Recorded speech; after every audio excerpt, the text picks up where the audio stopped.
Kevin Durant reiterated his trade request and informed the owner that he needs to choose between him or the pairing of the GM Sean Marks and coach Steve Nash. I just finished recording a video on Paolo Banchero and his little beef with DeJounte Murray, and I remember introducing that video saying we still don't have an update on the Kyrie Irving and Kevin Durant situation. And the moment I finished recording that video, well, we got an update on the Kyrie Irving and Kevin Durant situation. And this is probably the most contentious update we've gotten because we're starting to understand what Kevin Durant's issues are with the Brooklyn Nets. And it's a horrific look for Kevin Durant at this point. I mean, I don't see how this is going to turn out to be good for KD at all. Before we get to the content, make sure you drop a like, subscribe, and turn on our notifications to help the channel grow. If you're new to the channel and you want shorter versions of this content, make sure you check me out on TikTok and Instagram at TheFlightMike for both. And now that we get all that out of the way, cue the intro.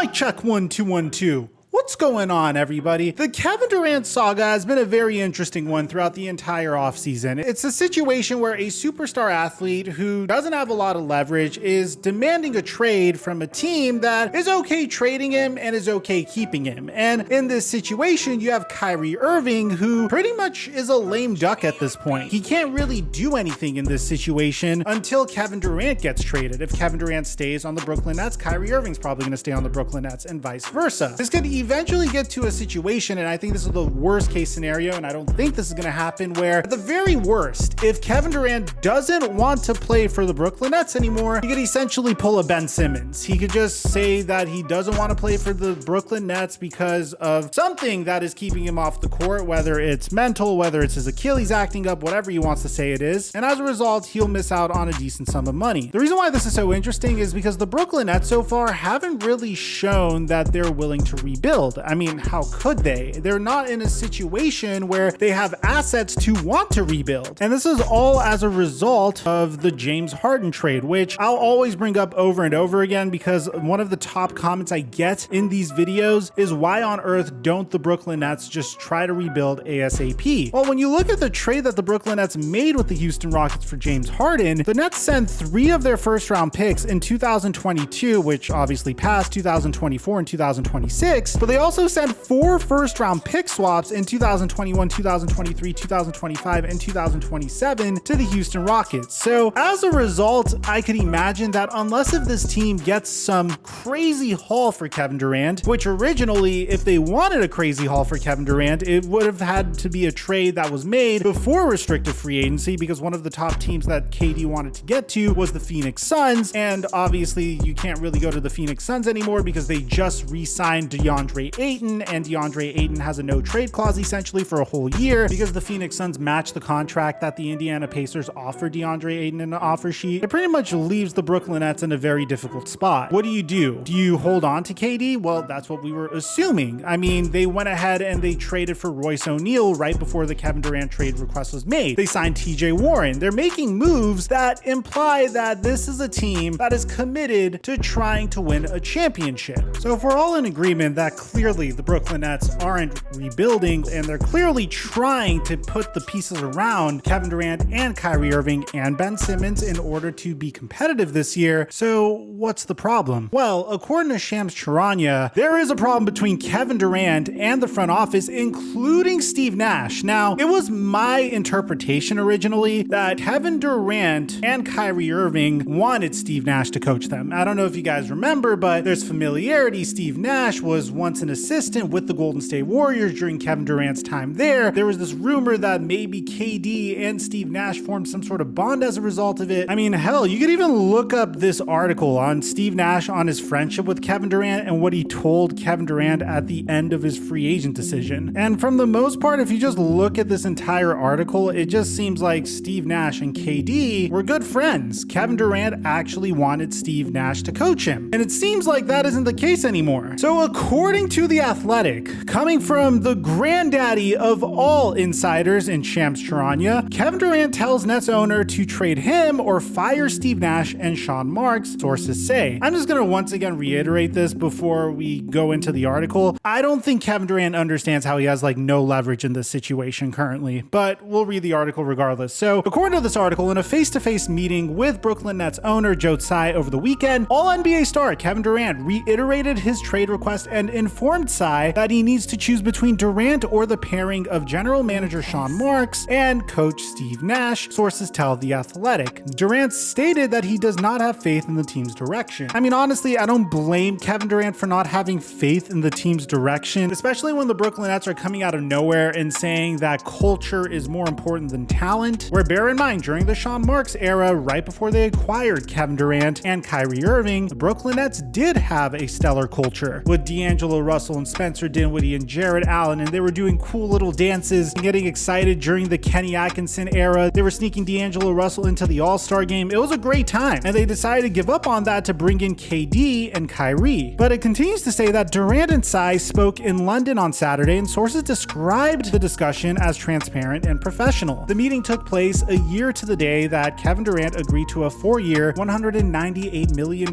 contract extension with the Nets, and barely over a month after his initial trade request on June 30th. He is now entering the first season of that extension, which of course, man, obviously Kevin Durant was going to sign that extension. I mean, this could very well be his last opportunity to get an extension like that. So even if the next sequence of events were to take place the way they did, when you're a player that's coming off of an Achilles tear and a team is willing to give you a 4-year, almost $200 million contract extension, you're going to put pen to paper, especially if you're in your mid-30s. Props to KD for making that decision, but as a caveat of this decision, he is in his current situation. The Nets have direct knowledge of the reasons behind Kevin Durant's request, sources said, and understand that the 12-time All-Star will continue to be resolute in his stance. Durant is believed to want a change of scenery heading into his 16th season. Across the league, people have wondered whether Durant could miss training camp should no trade develop. After being swept by the Boston Celtics in the first round of the Eastern Conference playoffs, the Nets have been surrounded by uncertainty. In a mid-May news conference, Marks called for the organization to regain its culture. Amid the unknown status of Durant and Kyrie Irving, the Nets were unable to come to terms on a long-term deal. Irving ultimately opted into a $36.5 million player option for next season, but this is where it gets interesting, and this is where I think it's important. This summer, the Nets believe they've improved their roster and have a championship-ready team. They traded for Royce O'Neal, signed TJ Warren, brought back Patty Mills and Nick Claxton, while awaiting the full returns of 3-time All-Star Ben Simmons and Joe Harris. I'll tell you what I'm just shocked by. I don't understand how Kevin Durant just out of nowhere decided to say, I don't want to play for Sean Marks and Steve Nash. I mean, a huge portion why the Nets are in the situation they're currently in is as a result of Kevin Durant's decisions. I mean, I personally don't understand how we got to this situation, because at this point, I feel like Kevin Durant is better served by just using his time to try to improve the Nets as much as possible. This is your home. I mean, there's no team that could currently trade for you or give you a trade package that makes sense. I mean, yeah, you had the Boston Celtics reportedly dangling Jaylen Brown, which I personally was a huge proponent of, because I feel like the Celtics should try to keep developing Jaylen and Jason, especially with the progress they made this past year. But I feel like the Nets are really close. I just feel like they keep letting these silly distractions get in their way. If KD was a little bit more focused on recruiting to his team and just trying to stay focused on having a good season, I think the Nets could actually be very successful this year. I feel like it's a little spoiled to go to your general manager or go to your ownership and say, I don't believe in the direction of this franchise, where Sean Marks has been making good moves so far, by the way, and as a result, I demand a trade, especially when there's no market for you currently, because no one understands the market for you currently. No one's going to give up 5 first-round picks for a player that is going into his age 34 season and already has an Achilles tear that he recovered from a couple years ago. You don't know how many good years of Durant you're going to get, and as a result of seeing recent trades for superstars like James Harden, for example, I think that teams would be a little bit more wary, if anything. So let me know in the comment section down below, what do you guys think of this? I feel like Kevin Durant's just shooting himself in the foot at this point. I would just focus on trying to recruit better players to my team, because I don't think KD is going to be able to get traded at this point. Let me know what you guys think in the comment section down below. Aside from that,